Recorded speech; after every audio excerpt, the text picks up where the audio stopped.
Good morning, UCC. Thought I'd honor Elgar and myself since graduation was yesterday. Thank you. I forgot my cap. I was so excited to bring it and everything. I was gonna wear the whole get up. I'm like, no, that's a bit much. It's a bit extra. But I forgot the cap on my kitchen table. That's okay. It was funny. So, it was beautiful. Like, long story short, and a buddy of mine, so all of them, they didn't do it alphabetically anymore. They don't do it alphabetically anymore. Is that crazy? So which is sort of cool. We were able to sit by our peers, like in the School of Fine Arts, anyway. There's a friend of mine who is a clarinet grad student. They handed us our thing, and it doesn't actually have your degree in it. It just has a piece of paper that says, "Congratulations, blah blah blah. We'll mail you the degree." And he was the only, he was like, "What is it? What's up with this?" And he opens it, and there's nothing in there. It was like, just kidding. You get to stay. But it was a wonderful service. My parents came out. My sister came out as well. My wife was there. They only allow 4 tickets. All the grad students were hoarding tickets. Are you using yours? Can I have yours? But it was wonderful. It was a good day. Good day. Hope you guys are having a good day as well. Today's music choices were not mine, but today's wonderful speaker, Jessica, and these are really fun, really cool. I love them a lot. I hope I do them justice. But my name's Chris Petersmark. I'm the music director here at UCC. We're going to start Sunday off with not a hymn. We Got the Whole World in Our Hands, traditional spiritual, followed by The Earth Is Yours.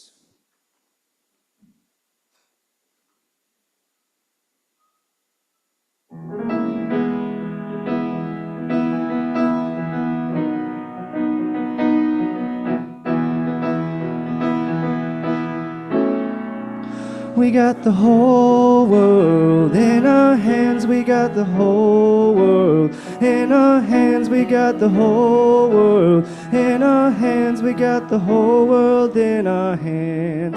We got the oceans and the fields in our hands. We got the oceans and the fields in our hands. We got the oceans and the fields in our hands. We got the oceans in our hands.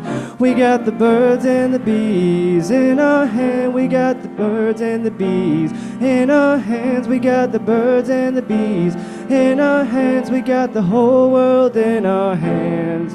We got the flowers and the trees in our hands. We got the flowers and the trees in our hands. We got the flowers and the trees in our hands. We got the whole world in our hand. We got everybody here in our hands. We got everybody here in our hands. We got everybody here in our hands. We got the whole world in our hands.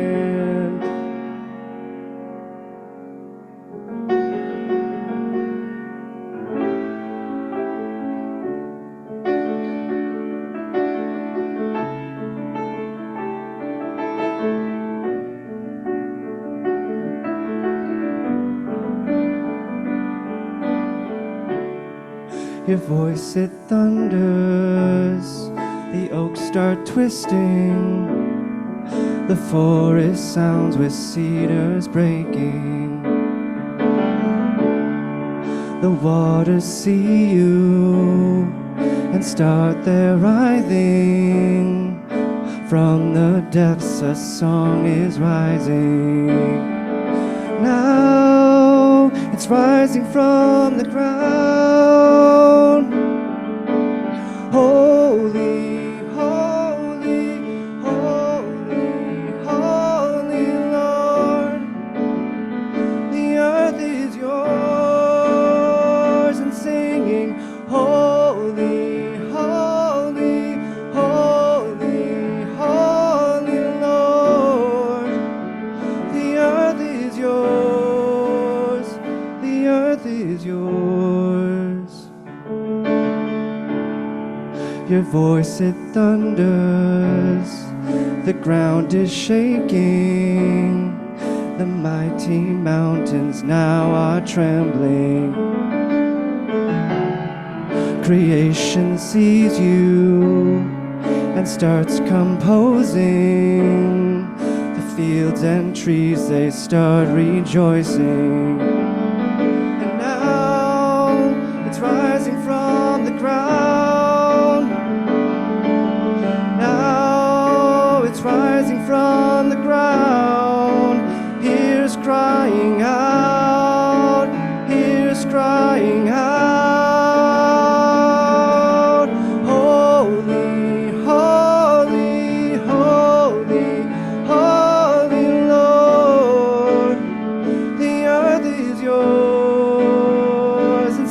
singing, holy, holy, holy, holy Lord. The earth is yours, the earth is yours.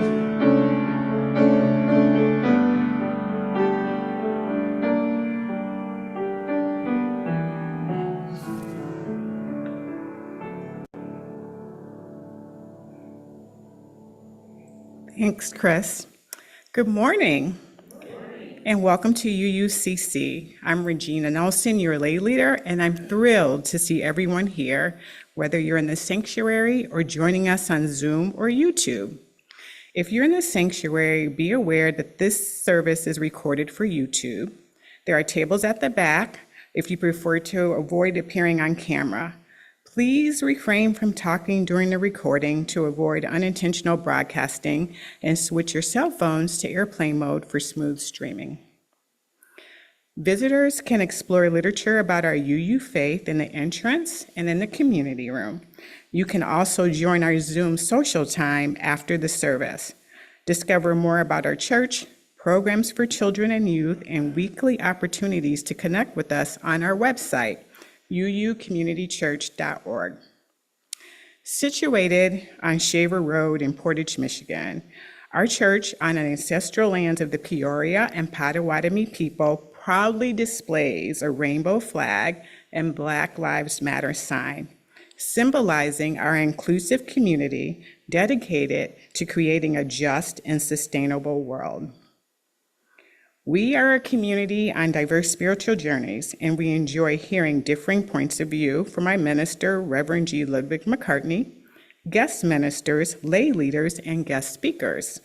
Today, we're excited to welcome Jessica Thompson, founder of the Be Joyful shop in downtown Kalamazoo. As Michigan's first zero-waste shop and refillery, it features locally made and sustainably sourced zero-waste products.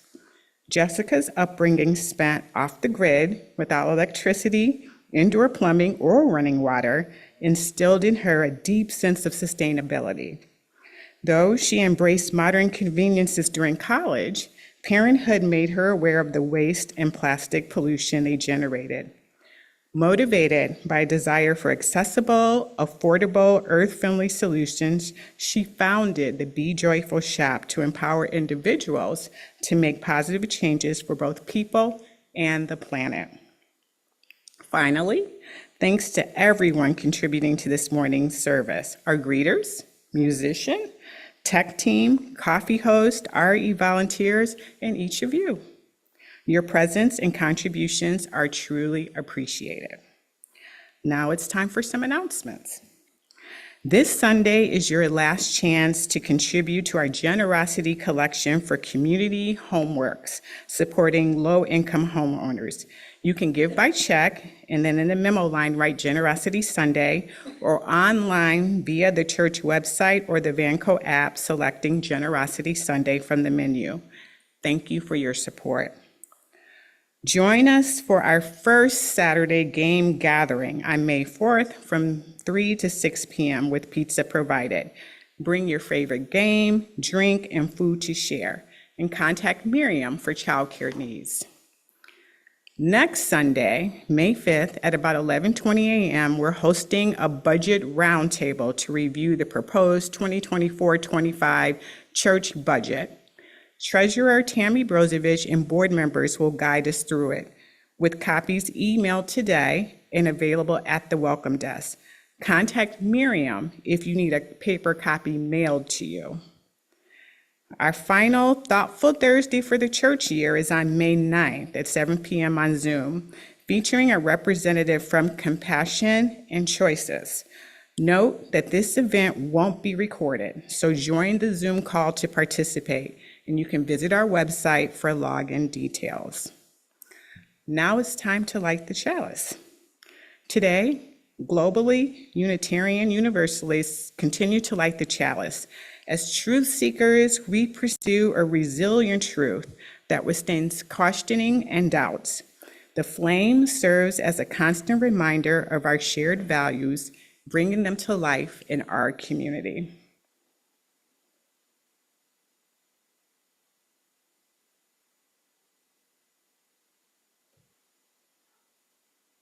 in the light of truth, in the warmth of love, gather to seek, to sustain, and to share. And now I welcome Jessica to the podium.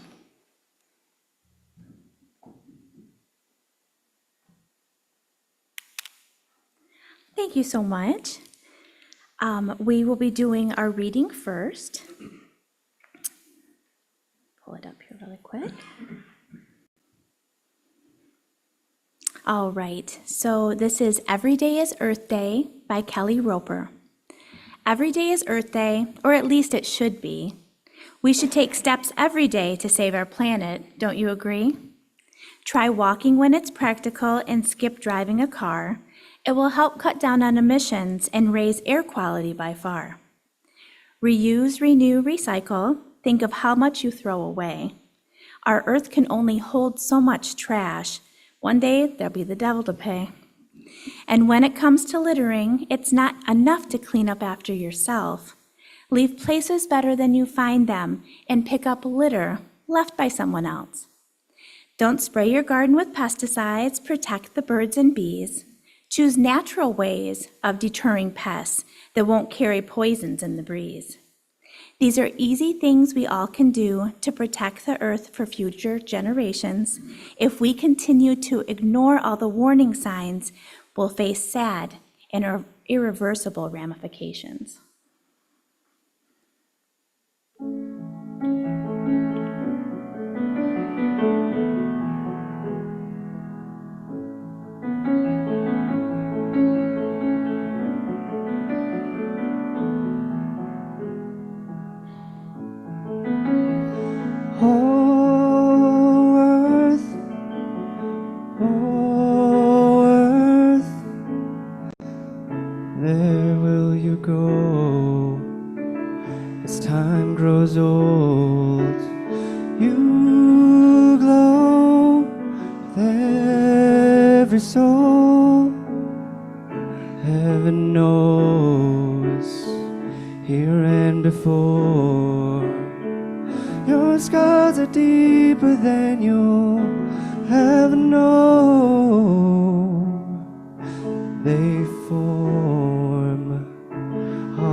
Well, thank you so much for having me here. First of all, today, it's an absolute honor to be able to talk about my passion for taking care of the planet and other people. Regina did a great job with that introduction. And so my name is Jessica Thompson. I am the owner of Be Joyful Shop, Michigan's first zero waste shop right here in the Kalamazoo area.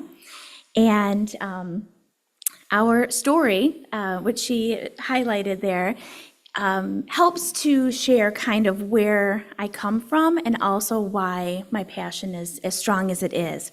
And we'll just briefly go through it. I heard some oohs and ahs going on out there with the story as I get. So from the time I was 2 until the time I was a senior in high school, I grew up about 90% off the grid. My parents built a log cabin from scratch, like cut down the trees and peeled them, sort of thing.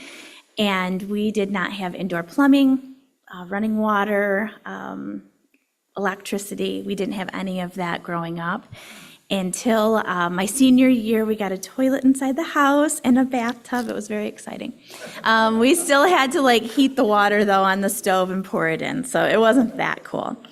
But growing up that way, and just my extended family as well, they just really instilled in me that not only was it important to take care of ourselves, but that we needed to think of others. We needed to think about our community and taking care and being kind to other humans, because there were a lot of humans on the planet, and it's not just about us.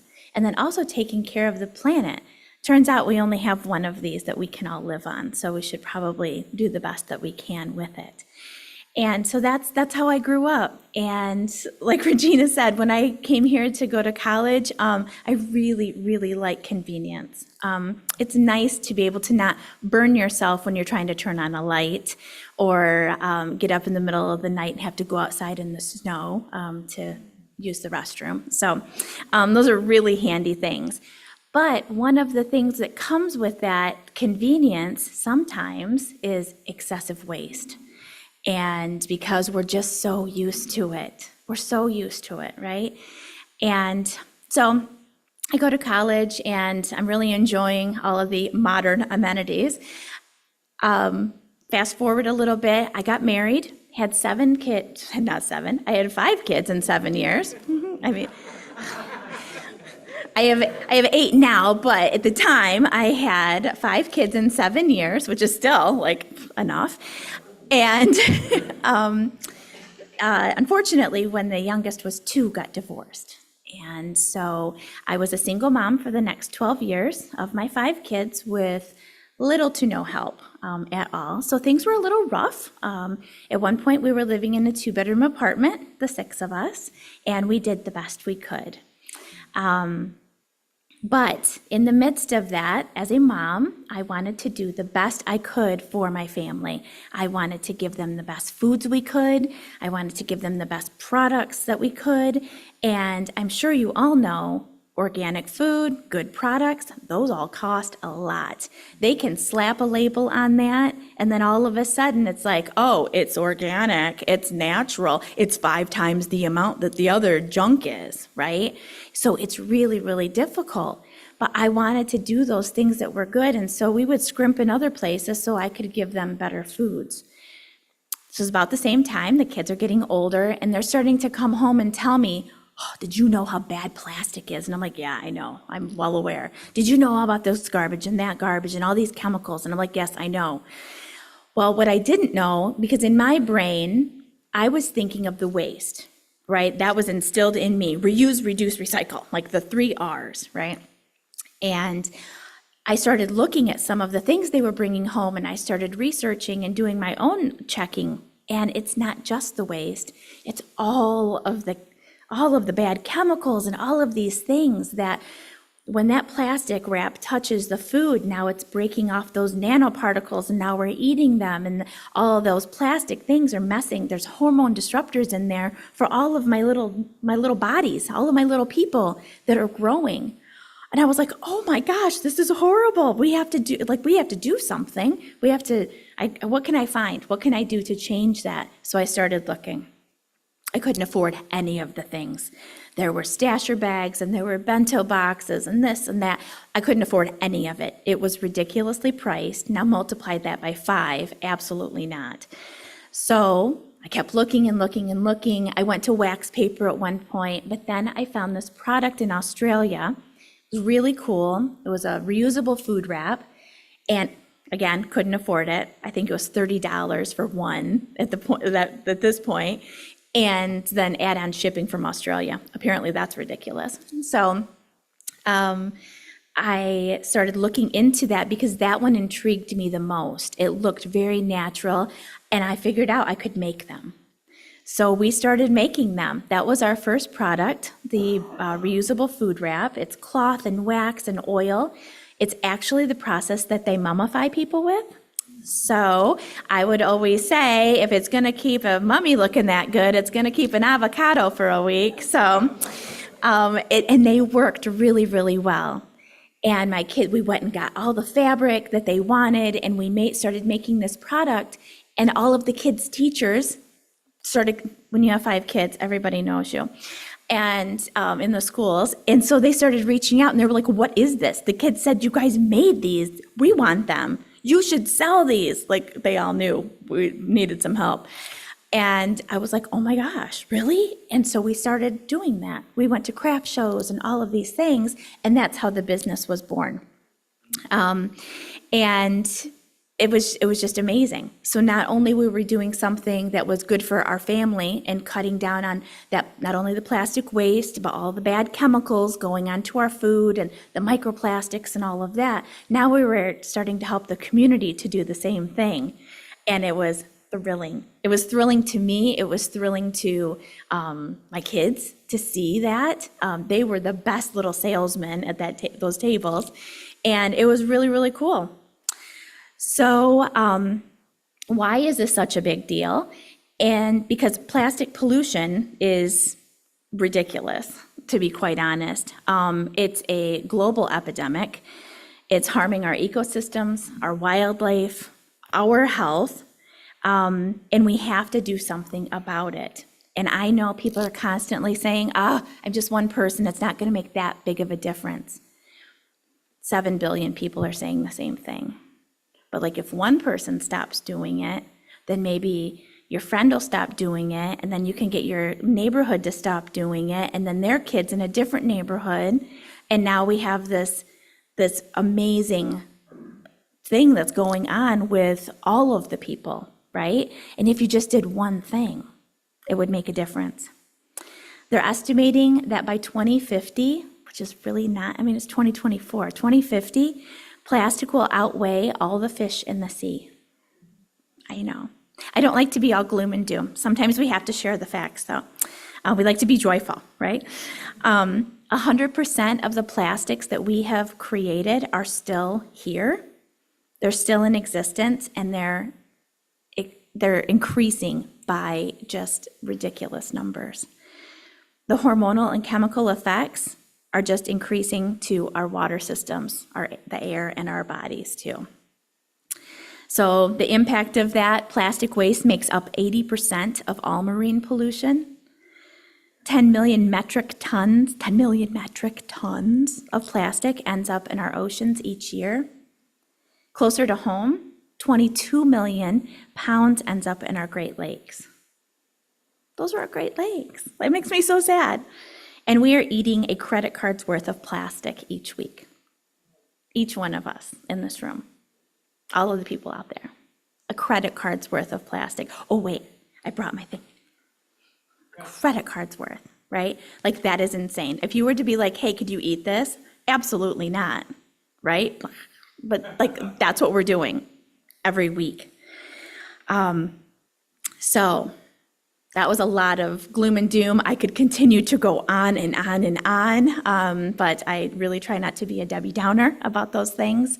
The stuff is going on, but we have the power to make changes. So back to our story a little bit about the store. So we started selling the product, and then it just kept growing and growing and growing, and people kept asking for more things. Well, what else do you have? What else could you find? Well, what could I do about this? Well, I really don't like this, but there's nothing else out there. And I'm like, hold on, I'm a fixer. I am a fixer. I want to fix it. I want to find a solution. I will just bend over backwards trying to find something for you. And so I just started looking and looking and looking. And then we moved into the Park Trade Center. I outgrew the kitchen and ruined a stove. And that wax, it's something. And then it just kept building and building, and more people were coming in, and I was just inspired, and I felt so just motivated to help people. And we were downtown one day, and I saw this really cool store. It was empty, and I was like, I wonder how much it would be to get into that location. Called on it, signed on the next day. Quit my job. It was crazy. And you'll even see why it's crazier in a minute, because we started painting, and the kids were in there, and my son was doing a mural, and we started ordering things and doing all of the stuff to get a whole store ready as a single mom with 5 kids. Like, it was the craziest thing ever. And that was March of 2020. So we were set to open April 2nd. That obviously did not happen. The state shut down. So after a couple of days of crying at home with everybody home, we regrouped. We upped that website. I went to social media, and we plowed through. And between all of the social media platforms, we were able to get enough sales to pay the bills. And we made it through until we could finally open in July of 2020. when we did, because we had no help also. We were too new to get any grants or PPP or anything. This is all like totally self-funded from $35 that I didn't pay my consumer's bill one month, and I went and started making the wraps. So we made it through.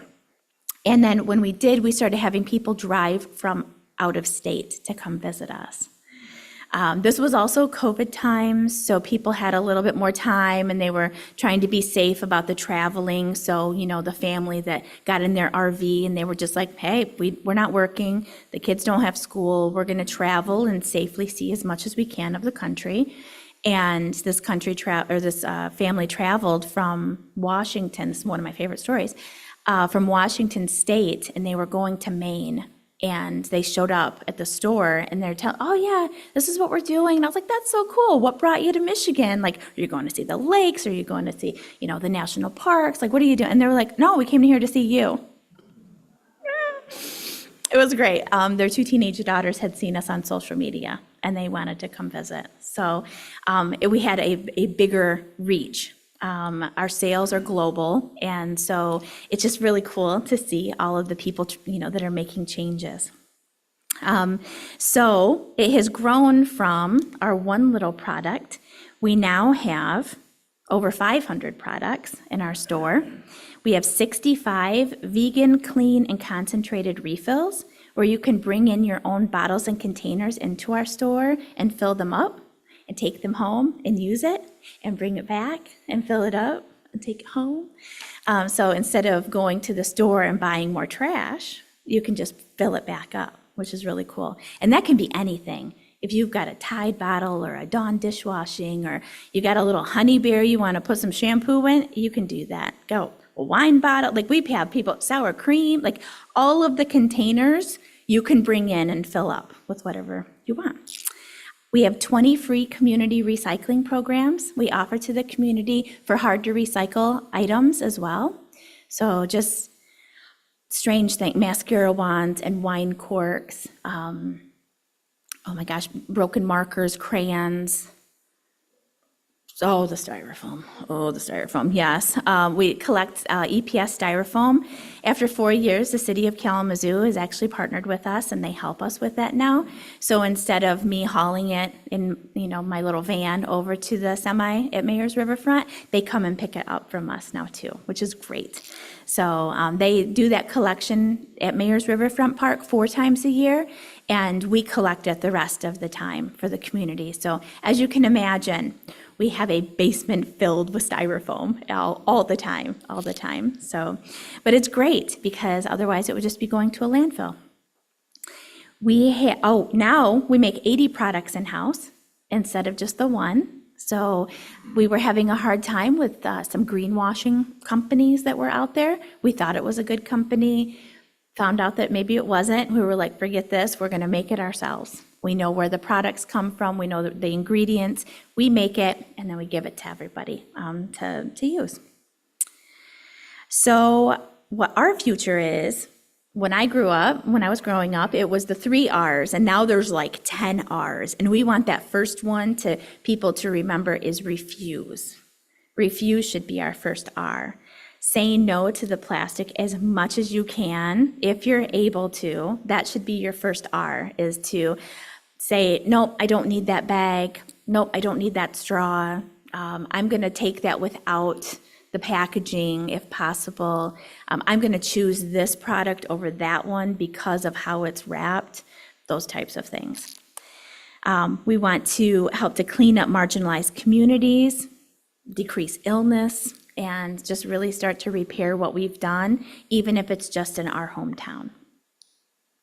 Our impact so far, now this one's weird because the business has been around for 8 years, but the store has been around just for 4, so it's kind of a combination of all of it. But 49,000 refills, which is pretty amazing, I think. This is a really close estimate, 1,257,014 pieces of plastic have been diverted from landfills. We filled 2 semi-trucks of polystyrene, the EPS foam, the styrofoam, just from the collection at our store, which I'm very proud of because it's a pain to deal with. And then we've sent off 30 boxes of hard to recycle materials that have gone on to a better life, actually, not just being dumped in a dumpster. So our 3 pillars that my kids helped me to put together were to encourage, educate, and inspire.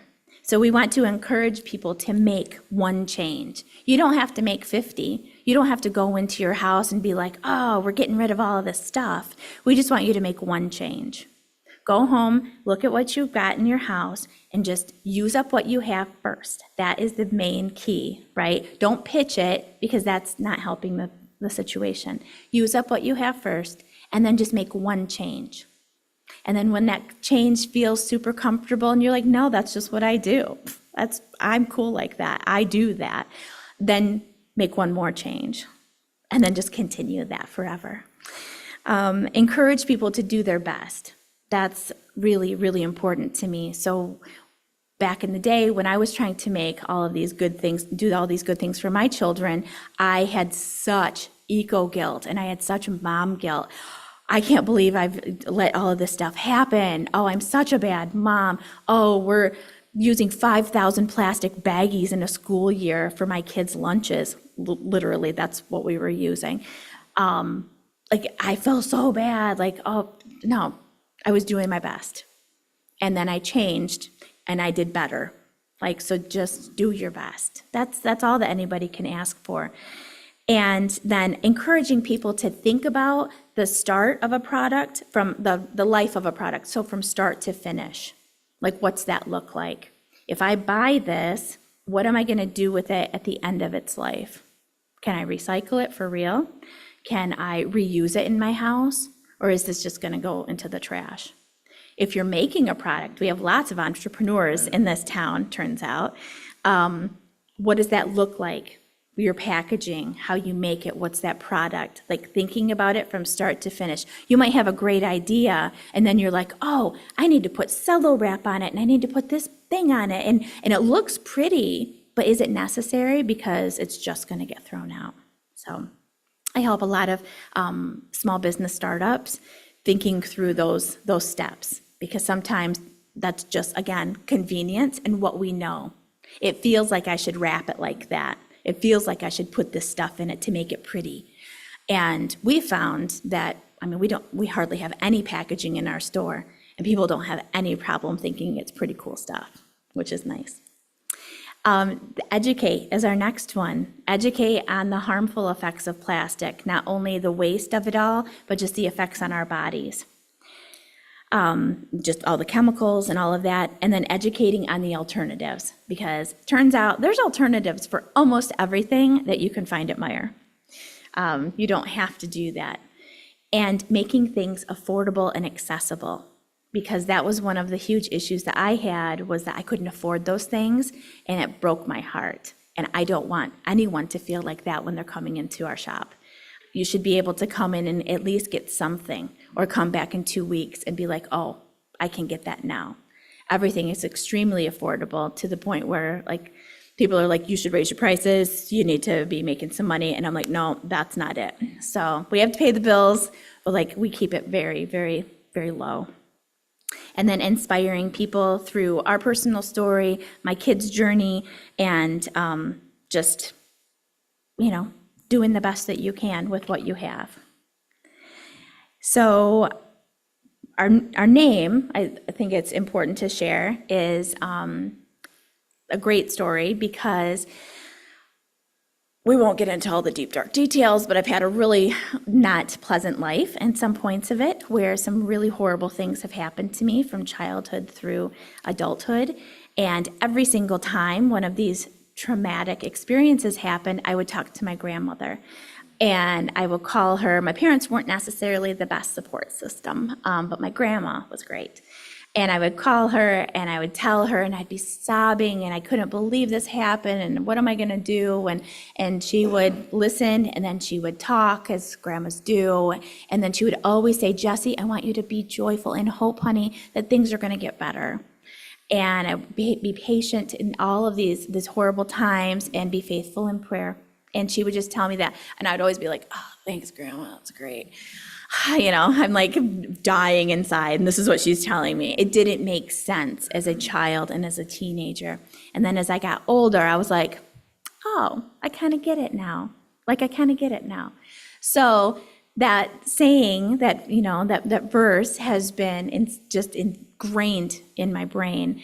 And when we were trying to come up with a name for our first product, the food wraps, my kids were going on about all kinds of craziness. But they started talking because it's made out of beeswax, and it was the hive this and the bee's knees and all of this kind of stuff. And I was like, oh, be joyful. It needs to be joyful, because we want people to be joyful that there is a good product out there. Be joyful that you can make a difference. And that's what that has turned into, from my grandma telling me that to calm my heart, to now that's what we want to help people to do with our store and our products. So, and then our mission, obviously, if you haven't gotten it so far, is to help people to cut down on plastic pollution. We foster inclusivity, empowering and embracing sustainable living through encouragement, education, and inspiration to impact our world for future generations. And all of us that are here right now. That's all I got. That's it.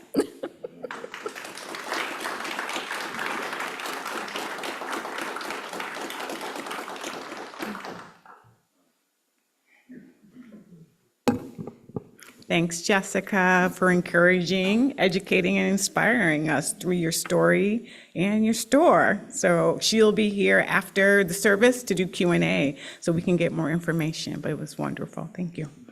Now it's time for our offering. Our lives are filled with many blessings. Let's come together with gratitude and love to share part of these gifts to support our religious community. You can show your love by giving in a practical way to keep our space vibrant and share our positive message. Look at the screen for ways to give, and our ushers are here to collect your offering. Together, we make a meaningful impact through our shared generosity. And during the offering, we'll be playing a hymn that you can sing along with.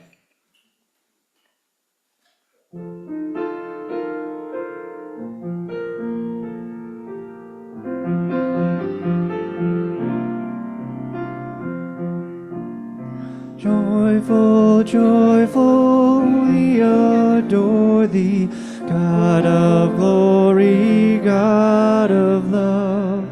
Hearts flow like flowers before thee, hail thee as a sun above.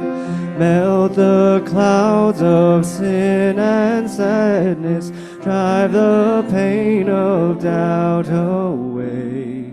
Giver of immortal gladness, fill us with the joy of day. All thy works with joy surround the earth, and heaven flag thy rays. Stars and planets sing around thee, center of unbroken praise. Field and forest, vale and mountain, blossoming meadow, flashing sea, chanting bird and flowing fountain, calls us to rejoice in thee, call us to rejoice in thee. Now it's time to extinguish the chalice.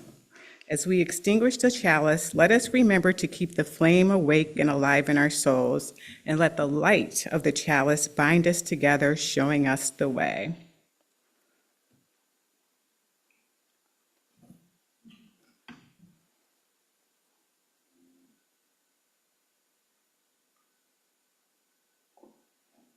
We extinguish this flame, but not the light of truth, the warmth of community, or the fire of commitment. These we carry in our hearts until we are together again.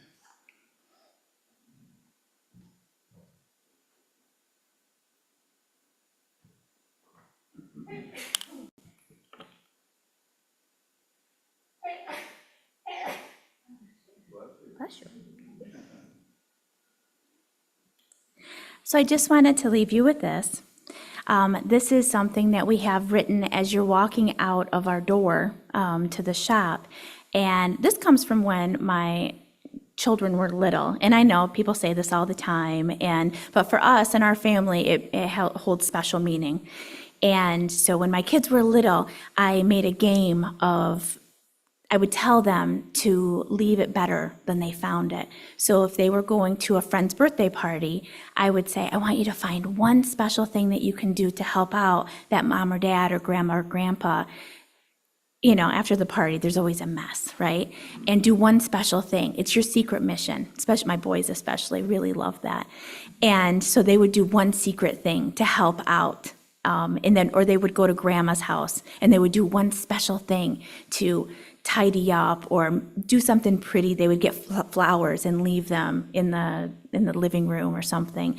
And it was a nice surprise that after they left, somebody would notice it. And sometimes people noticed, sometimes people saw them doing it and pretended they didn't see them.